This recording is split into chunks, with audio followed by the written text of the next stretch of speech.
안녕하세요. 질문을 하셔가지고 좀 어렵다고 하셔가지고 먼저 유아교육과 아동문학하고요. 봐서 한국사 이해까지 같이 좀 설명을 하도록 하겠습니다. 일단 뭐 기본적으로 제가 댓글을 통해서 기본적인 어떻게 보면은 좀 원론적인 이야기죠. 그것에 대해서 좀 설명을 해드렸어요. 근데 그 내용이 이제 틀리지 않았거든요. 제가 했던 그 글이 맞는 얘기고 그 글을 이 자신의 상황에 맞게 적용을 시키면 됩니다. 자, 그러면 그냥 구체적으로 한번 제가 이야기해 볼게요. 자, 여기 지금 유아교육과의 아동문학 과제물이 있어요. 자, 먼저 읽어보겠습니다. 1번 아동문학에 대해 정의하고 아동문학의 교육적 의의를 모두 설명하시오. 이렇게 돼 있잖아요. 보면은 알 수가 없어요. 저도 사실 아동문학이 뭔지를 그냥 뭐겠거니 하고 감은 잡을 수 있는데, 우리가 이제 과제를 수행함에 있어가지고 내가 생각해도 이 합리화를 해야 되는 거잖아요. 이 문제에 대한 답변이 이것이 맞을 거야 라고 어느 정도 스스로 동의가 돼야만 글을 쓸 수가 있는 거거든요. 근데 일단은 기본적으로 이 전제는 여기 정해진 답이 없다는 거예요. 어떤 식으로 글을 쓰든지 간에 그것이 답이 되지 않을 수도 있고 또 답이 될 수도 있는 거거든요. 정해진 규칙이 없어요. 근데 어떤 이제 조건을 따라야 한다면 그 조건만 따르면 되는데, 이 문제에 대해서는 크게 어떤 문제가 될 수 있는 되게 좀 세심한 그런 지시사항은 별로 없는 것 같거든요. 그래서 하는데 크게 어려운 점이 없고, 또 교재를 참고하라고 돼 있어요. 저도 이제 교재를 보려고 좀 찾아봤는데 교재가 없어요. 계속 더 읽어볼게요. 답안 작성 시 유의사항인데, 아동 문학의 교육적 의의를 모두 제시해야 하며 각각의 교육적 의의에 해당하는 그림책 최소 한 가지씩 반드시 제시하면서 모든 의의를 설명해야 함, 이렇게 돼 있어요. 그럼 이거는 기본적으로 뭔가 이제 설명하시고 그랬잖아요. 그렇기 때문에 교재나 어떤 참고 문헌을 통해서 찾을 수 있다라는 내용이에요. 그러니까 자신의 생각을 쓰는 게 아니기 때문에, 자신의 생각을 쓰라고 하면은 사실 뭐 교재 안 읽어보고도 얼마든지 쓸 수 있는 거거든요. 그냥 아무 글이나 쓰면 되는 거니까. 자, 그리고 계속 읽어볼게요. 2번 사실 동화와 환상 동화 장르에 해당하는 그림책 각 한 권씩 선정하고 작품에 대한 소개와 유형 및 특징을 설명하시오. 이후 두 가지 그림책을 비교하여 분석하시오. 자, 공통점, 주제 등, 등장인물, 배경, 구조, 언어적 표현 방식 등. 읽어봅니다. 그냥 쭉 읽어볼게요. 답안 작성 시 유의사항, 교재 7, 8장을 참고하여 장르별 특징, 유형, 교육적 의의 분석 내용이 타당하도록 서술할 것. 두 가지 그림책을 비교 분석한 내용이 포함되어야. 여기 힌트가 있잖아요. 힌트가 나왔는데 교재 7, 8장을 참고하라고 했으니까 그거를 공부를 하면 됩니다. 이거를 공부하지 않고 글을 쓸 수가 없다는 거예요. 기본적으로. 그래서 이게 공부를 하는 게 중요해요. 그러니까 공부를 해서 내가 머릿속에 사전 지식을 어느 정도 갖춰놓고, 아니면은 그 교재를 보면서 교재에 있는 내용을 또 옮겨 적는 그런 걸 해도 되죠. 근데 옮겨 적을 때 여기 이제 표절에 대해서 얘기를 했잖아요. 근데 교재에 나와 있는 내용은 뭐 표절이라고까지 할 수는 없거든요. 그러니까 이 표절이라는 건 뭐냐면, 그 교재나 어떤 참고 문헌, 인터넷 웹사이트 이런 데서 글을 참고해가지고 사실 그대로 적어도 돼요. 그대로 적어도 되는데 인용 표시를 하면 됩니다. 여기서 가져왔다.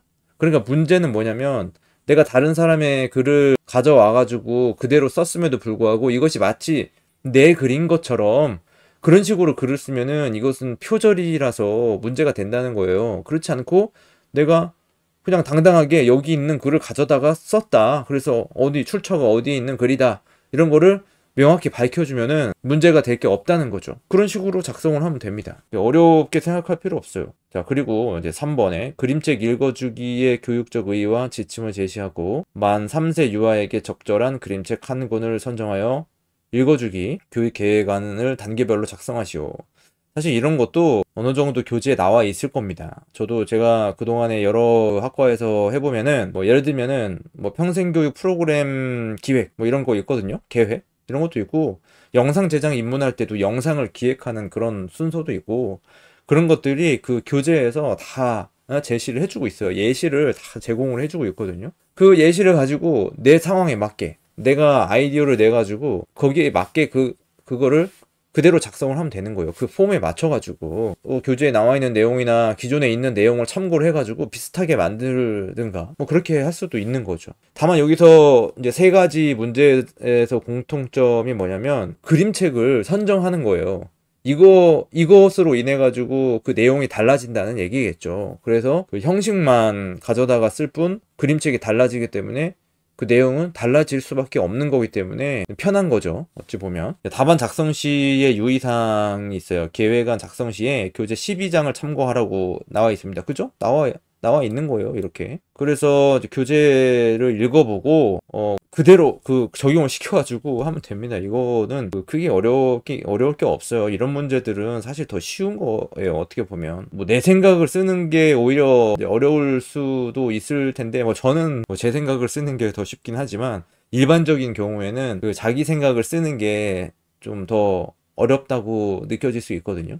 근데 이런 것들은 교재에 나와 있는 걸 그대로 그냥 가져다가 적으면 되니까 어려울 게 없다는 거죠. 읽어준 후 준비 단계, 읽어주는 단계, 읽어준 후의 단계가 모두 포함되어야 함. 다 여기 그 문제에 다 제시를 해주고 있어요. 뭐를 써야 되는지. 그러면 내가 여기에 맞춰가지고 글을 쓴 다음에 또 하나하나 대조를 해보는 거죠. 여기에 맞게 썼는 건지 이것에 대해서 쓴 건지 확인을 해주면 됩니다. 읽어주는 단계에서 그림책 장면 최소 5장 사진으로 넣고 장면별 교사 발문 유아 반응 제시. 그러니까 이런 것들은 좀 상상을 하는 거죠. 그러니까 뭐 이렇게 이런 걸 했을 때 어떤 반응을 보일 것이다라는 것을 좀 상상을 해가지고 하면 되고 아니면은 이제 인터넷을 검색을 하다 보면 이런 것들이 있어요. 이렇게 유아 교육 하는 그 과정에서 이렇게 어떤 이제 그림책 읽어주는 그런 걸 공개를 해놓은 데가 있을 겁니다. 그런 데를 좀 찾아가지고 이럴 때 애들이 어떻게 반응 보였는지 그런 것들을 좀 조사하면 되겠죠. 네, 그렇게 이제 하면 되는 거예요. 근데 조금 이제 막막하잖아요.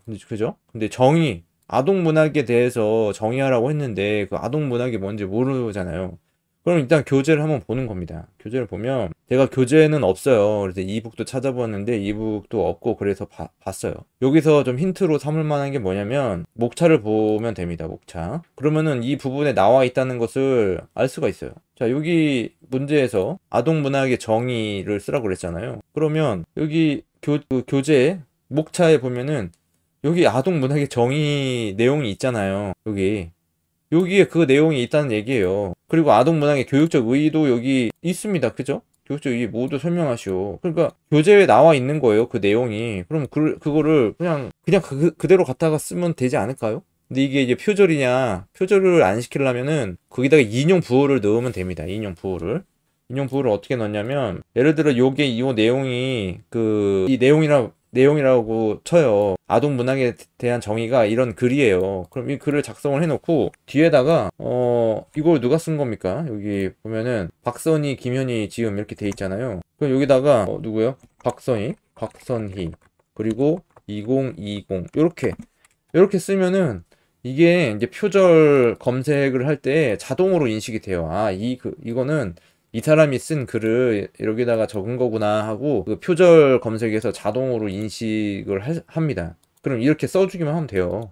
예? 그냥 그렇게 써놓고 그대로 어려우면 그냥 그대로 적고 그냥 이거만 써주면 돼요. 아니면 내가 좀 여기 나와 있는 게 있지만은 그래도 좀 표절에 걸리지 않고 인용 표시를 안 하거나 그 인용한 내용의 분량을 좀 줄이고 싶다. 그러면은 좀 말을 좀 바꾸면 되죠. 이걸 조금씩 바꿔가지고 순서를 바꿔가지고 내용은 뭐 이해할 수 있는 정도는 비슷하지만 글의 어떤 순서를 바꿔가지고 이제 표절이 되지 않게 그렇게 하는 방법도 있습니다. 그렇게 하시면 돼요. 교육적 의의가 뭐 다 제시가 돼 있을 겁니다. 거기에 맞는 그림책을 좀 이제 조사를 해야 되겠죠. 교육적 의의 그러니까 무슨 목적을 가지고 있느냐 이런 아동 문학이 어떤 목적을 가지고 있는데 거기에 해당하는 이 그림책이 뭐가 있을 거 아닙니까? 그럼 그거를 이 구글에서 뭐 구글이나 뭐 아무 데서나 이렇게 검색을 해가지고 아동 문학이다 이렇게 검색을 하면은 이미지가 나올 거 아니에요? 그죠? 이런 거 이렇게 뭐 아동 문학이라고 하기에는 좀 그러네요. 그죠? 그러니까 뭐 제가 이제 봤던 거 아동 문학이라 하면 뭐 이런 게 있잖아요. 예를 들면은 늑대 파수꾼 이런 식으로 검색이 되잖아요. 그럼 이런 거를 하나 제시를 하고 소설이지만 뭐가 나올 거 아닙니까? 그죠? 이런 거를 이제 조사를 해가지고 제시를 하면 되죠. 근데 그림을 넣으냐 마냐, 여기 그 사진 이런 거, 그림책 포함, 자료, 출처를 밝혀야 함. 이게 사진을 넣으라고 그런 거는 아닌 것 같습니다. 그죠? 그림책 그 제목만 있으면 되는 것 같아요. 그죠? 그림을 넣으라는 얘기는 아니다. 그렇죠? 그렇게 이제 보시면 될 것 같아요. 교재에 나와 있다. 분명한 건. 자, 그리고 사실동화, 환상동화 장르에 해당하는 그림책. 그럼 이게 뭐냐? 한번 이제 검색을 해보는 거죠. 저도 잘 모르겠어요. 사실동화가 뭐냐? 이게 나오네요. 나 이렇게. 사실동화의 개념과 특징 및 가치 이런 거를 한번 읽어보세요. 물론 교재에도 나와 있겠지만 사실동화란 뭐냐? 사실동화는 아동의 삶을 중심으로 현실 세계에서 일어날 수 있는 모든 이야기를 다룬 동화이다. 아, 그렇구나. 그죠? 그러면 여기 그 작품이 있을 거 아닙니까? 여기에 이제 관련되어 있는 이거 사실 동화 그 종류, 사실 동화 책 어떤 게 있는지. 그러면 여기 이렇게 숲속 피아노, 숲속 피아노 이렇게 나오네요. 이런 게 있을 거 아닙니까? 그죠? 이게 사실 동화인가 봐요. 그럴 수도 있고 아닐 수도 있고 잘 몰라요. 어쨌든 이런 게 있고 또 뭐 옷 벗기 뭐 이런 것도 있고 이런 게 학교에 간 언니 이런 것도 그 사실적이죠. 그죠? 학교에 가는 것이 일상적이니까 막 예를 들면은 사실 동화가 아닌 게 뭐가 있어요. 환상 동화 이거는 뭐냐면 뭐 이런 거예요. 제가 그거를 봤었는데 이 동물하고 대화하는 것들 있잖아요. 어디 뭐 숲속에 갔는데 뭐 길을 잃었는데 호랑이를 만났다. 그 호랑이를 만났는데 뭐 호랑이가 나를 잡아먹지 않고 같이 친구가 됐다. 뭐 그런 것들 있잖아요. 그런 것들이 환상 동화일 가능성이 있겠죠. 환상 동화이죠, 그게. 환상 동화는 뭐냐, 그러면. 이것도 정의가 나와 있을 거 아닙니까? 이런 데 검색을 해보면. 여기는 이렇게 또 AI가, 또 인공지능이 이렇게 또 설명을 해주잖아요.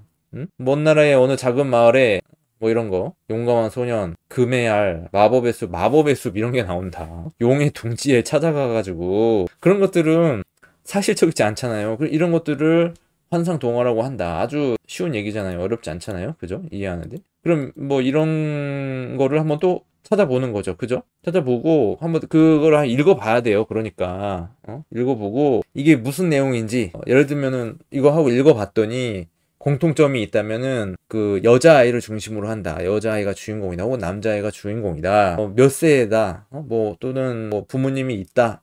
없다. 뭐 이런 것이 될 수도 있고 뭐 주제는 이렇게 뭐 탐험하는 거, 이 인생을 세상을 이렇게 나와가지고 어리지만 이 사실의 현실을 탐험하고 경험하는 그런 거나 아까 뭐 용의 둥지도 나왔지만 그런 것도 어떻게 보면 좀 탐험하는 그런 거잖아요. 그래서 뭔가 새로운 세계에 대한 그 도전 그리고 발견 경험하는 거 그러면서 삶에 대해서 깨닫고 배워나가는 그런 과정이 또 주제가 될 수 있는 것이고 그죠? 등장인물 뭐 얘기할 수 있는 거고 얼마든지 배경, 구조, 언어적 표현 방식은 1인칭인지 3인칭인지 그런 것들을 얘기할 수 있는 것이고 그러지 않겠습니까? 뭐 그런 것들을 하나하나 좀 나열을 하는 거예요. 나열을 쭉쭉쭉쭉 해가지고 간단하게 요약을 해가지고 표로 좀 만들어가지고 표로 딱 이렇게 정리를 해놓으면 보는 사람이 알아보기가 쉽죠. 그럼 표를 또 글로 또 자세하게 서술을 하고 뭐 그런 식으로 쓰면 될 것 같아요. 이게 크게 정말 어려운 점은 없는 것 같거든요. 제가 생각하기에. 모르겠습니다. 제가 글을 그동안에 쭉 많이 써봐가지고 그렇게 생각할 수도 있어요. 근데 너무 어렵게 생각할 필요도 없을 것 같아요. 네, 문제에 대해서. 그 다음에 그림책 읽어주기의 교육적 의의와 지침을 제시하라 그랬는데 이것도 여기 교재에 보면은 여기 있잖아요. 여기 그림책에 읽어주기의 교육적 의의. 그죠? 요거 있잖아요. 교육적 의의. 그림책 교육적 의의. 이거잖아요. 이거를 공부를 해보시고 여기 있는 내용을 그대로 적으면 될 것 같은데요. 약간 변형하거나 그대로 적으면은 인용 표시를 해주고 그렇게 하면 되겠죠. 그리고 만 3세 유아에게 적합한 그림책 한 권을 선정해가지고 선정하는 거 이것도 좀 어렵다. 그러면은 예를 들면 교보문고에 들어가요. 교보문고에 들어가서 여기 보면은 이 카테고리에 보면은 아마 이렇게 유아가 있을 거예요. 여기 있네요. 유아. 0에서 7세 나와 있잖아요. 그러면 쭉 이렇게 나오잖아요. 3세라고 3세. 그러면 여기서 아무거나 선정을 하는 거예요. 그냥 딱 봐가지고 뭐 평상시에 내가 어떤 책을 읽어주고 싶다 하는 그런 생각이 있을 거 아닙니까? 유아교육과를 하면은 아이들에 대해서 관심이 있기 때문에 그 학과를 선택한 건 아니겠어요? 그래서 이런 책을 좀 읽어주고 싶다, 혹은 애기에게 또 읽어주고 싶다 하는 그런 책이 있을 겁니다. 꼭 그러니까 나하고 좀 연결 짓는 것도 좀 편해요. 어떻게 보면은 그러니까 내가 어차피 할 거를 이제 한다고 생각하면은 쉬워지는 거죠. 무리한 친구가 생겼어요. 이런 책을 이제 하는 거죠. 그럼 이거를 선정을 해요. 그럼 이거를 이제 제시를 해주고 계획안을 단계별로 작성을 하라 그랬는데 이것도 나와 있을 겁니다. 그쵸? 여기 교재를 읽어보면은 어느 정도 나와 있을 거예요. 여기 그림책의 평가 준거라든지 이런데 어느 정도 제시가 돼 있을 거예요. 이게 교육 계획안을 여기 나와 있잖아요. 12장을 참고하라 그랬으니까 여기 보면 12장에 나와 있네요. 그죠? 여기 그림책 읽어주기 여기 있네요. 여기를 참고를 하면 되겠죠. 여기에 나와 있다는 얘기고. 그럼 여기 교육안을 보고 내가 선정한 이 책을 여기다가 그대로 옮겨 놓는 거예요. 그 어느 정도 내용은 알아야 되겠죠. 그러니까. 그죠? 그래서 조금 이게 지금 보니까는 기본적인 교재도 조금 값이 나가는 편이고, 여러 가지 교재를 내가 직접 읽어봐야 한다라는 그런 점에 있어가지고 조금 어려운 점이 없지 않아 있는 것 같아요. 근데 아마 여기 그 학교에 도서관에도 그런 게 있을 수 있거든요. 학교 도서관에 전자도서에 보면은 어린이 청소년용 여기 있잖아요. 여기 있는 거 전자책을 대여를 해가지고 봐도 될 것 같거든요. 제 생각에는 어린이 청소년용 이렇게 보면 안 되고 뭐 이걸 해도 되고 전체 58종에서 선정을 하면 될 것 같아요. 이게 조금 분류가 제대로 되지 않은 것 같아요. 그런 편이에요, 대체적으로 여기. 왜냐면 그냥 제목만 보고 하는 거니까. 이게 단가 보네요. 뭐 이런 식으로 해도 되고, 아니면은 그 교보문고 있잖아요. 교보문고 전자도서관. 여기에 보면은 여기서도 그 어떤 각 도서관, 그러니까 지역의 도서관에 내가 회원가입이 돼 있으면은 이거를 무료로 볼 수 있거든요. 제가 이거 잠깐만요. 이거 핸드폰으로 연결해가지고 보여드릴게요. 자, 이거 화면 보이시죠? 이게 폰에 있는 그 화면을 여기다가 가져온 건데 요걸로 보여드릴게요. 요걸로 여기다 놓고 이게 교보도서관 앱이거든요. 교보도서관 앱. 자, 이렇게 이제 화면이 있는데 이게 앱이에요. 앱. 여기 보면 교보 도서관이 있잖아요. 교보 전자도서관. 이거를 설치를 해가지고 그 도서관 검색을 해서 여기서 방송통신대학교를 해도 되고, 근데 방송통신대학교에 아까 봤지만은 그게 없잖아요. 그래서 제가 지역에 있는 그 도서관 여러 개를 이제 해놓으면은 여기 예를 들어 광명시 통합도서관이 있다. 여기 들어가면 이게 볼 수가 있잖아요. 근데 이게 회원 가입이 되어 있어요. 회원 가입이 되어 있어서 이렇게 들어가서 보면은 여기 보면은 유아 있잖아요. 유아 전체 그림책 여기 있네요. 딱 그림책. 그죠? 그림책이 있으니까 이거를 보면 되죠. 이런 거를 여기서 대출을 해서 보면은 이게 캡처 방지가 돼 있어가지고 안 나오는 것 같아요. 캡처 방지가 돼 있어서 안 나오거든요, 이게. 아무튼 이런 식으로 여기서 내가 비용이 부담스럽다. 교재 그 책을 사는 게 부담스럽다. 그러면은 이런 식으로 대출을 해가지고 전자도서를 대출을 해가지고 봐도 되겠죠. 뭐 안산시도 있고. 그 좀 관심이 있으면은 지금 이제 사시는데 근처에 도서관이 있을 거예요. 거기 가서 회원가입 하시면 대부분 있거든요. 이런 게. 여기도 안산시 도서관 여기도 유아가 있어요. 유아 그림책 비슷비슷할 겁니다. 이게 구독형은 있잖아요. 이게 그 데이터베이스가 똑같아요. 같은 데이터베이스를 공유하는 거기 때문에 거의 내용이 같다고 보면 돼요. 토끼의 재판 이런 것도 재밌겠네요. 네, 토끼의 재판 이런 거 다운 보기. 근데 이게 지금 저기가 돼 있어가지고 화면 그 캡처 방지가 돼 있어가지고 공유가 안 돼요. 아무튼 이렇게 하시면 돼요. 됐죠? 그러면은 어느 정도 이런 것도 좀 해결이 된 것 같습니다. 그림책 장면을 최소 5장을 넣으라 그랬는데 이런 거 좀 캡처를 하면 될 것 같거든요. 캡처. 여기 있는 이 내용을 좀 캡처를 해가지고 봐도 될 것 같아요. 자, 그리고 이거 여기 아이의 반응 이런 거 있잖아요. 유아의 예상 유아의 반응. 그냥 그 뭐 이거 방금 아까 전에 얘기했지만은 그냥 상상을 해보는 건데 참고 할 수가 있거든요. 예를 들어서 이제 이렇게 좀 검색을 해보는 거죠. 아동 그림책 읽어주기 뭐 이런 식으로 한번 검색을 한번 해봐요. 그러면 뭔가 나올 겁니다. 이렇게 해보면은 여기 이거는 조금 개념적인 거고, 검색을 해서 쭉쭉 읽어보다 보면은 애들이 어떤 반응을 보인다, 그런 것들을 좀 참고할 수가 있는 그런 자료들이 있을 거예요. 그런 거를 좀 하면 되죠. 그러니까 어느 정도 근데 나는 뭐 그것까지 안 하겠다, 그냥 굳이 참고 안 하고 그냥 내가 상상대로 하겠다, 이렇게 할 수도 있는 거고. 그 글의 이제 퀄리티를 높이는 방법은 많이 그 리서치를 하는 거예요. 그 리서치를 많이 하면 그 티가 나는 겁니다.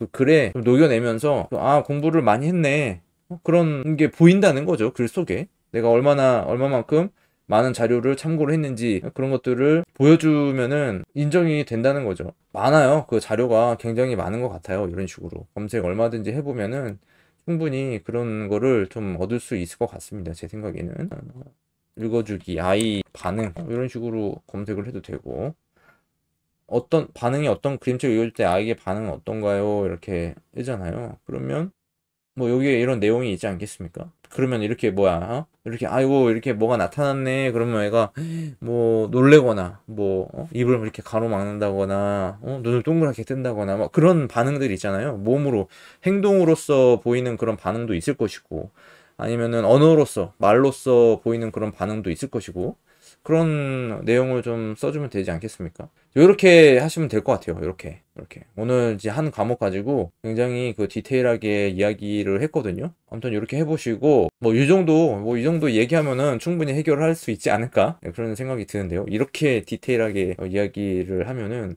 충분히 하실 수 있다, 하셔야 될 거라고 생각합니다. 한국사 이해는 또 따로 하도록 하겠습니다. 수고하셨습니다.